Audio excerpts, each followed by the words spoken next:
Hi, everyone.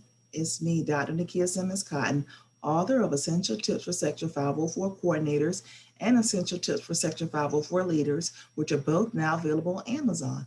So, Essential Tips for Section 504 Coordinators is a book that I have that is now available for local school coordinators or anyone who wants to gain knowledge about Section 504, which is a growing trend in America for students with disabilities. If students are not special education or do not receive special education services, they may be eligible for Section 504 services if those students have a physical or mental impairment that impacts a major life activity.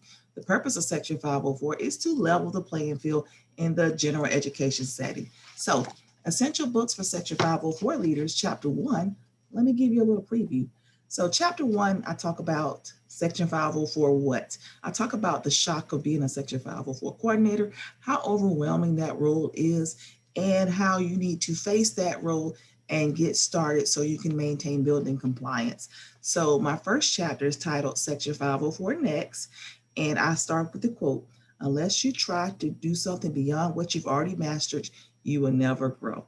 So, chapter 1, I talk about Section 504, my role and how I was exposed to students with disabilities in Section 504, but how I never actually grasped the role or embraced the role until I was a district level Section 504 leader. So, I talk about ways that coordinators can get started in the local school building if you are a new Section 504 coordinator or if you're newly exposed to Section 504.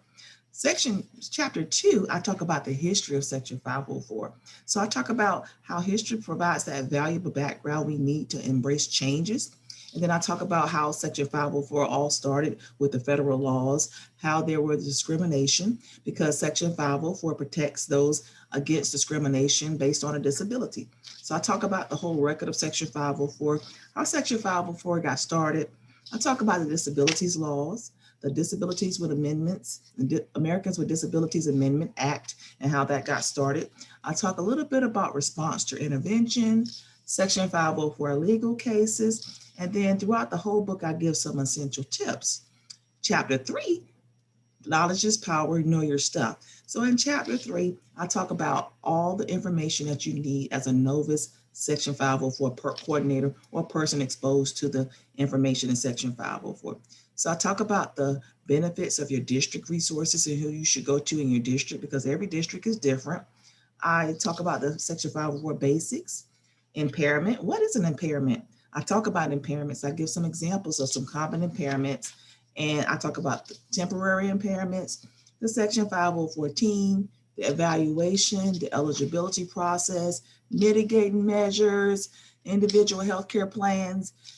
You name it, I talk about it. I even talk about some sample accommodations, 504 considerations, related services, manifestation determination meetings, and then the difference between Section 504 and IDA. So, Essential Tips for Section 504 Coordinators is now available on Amazon.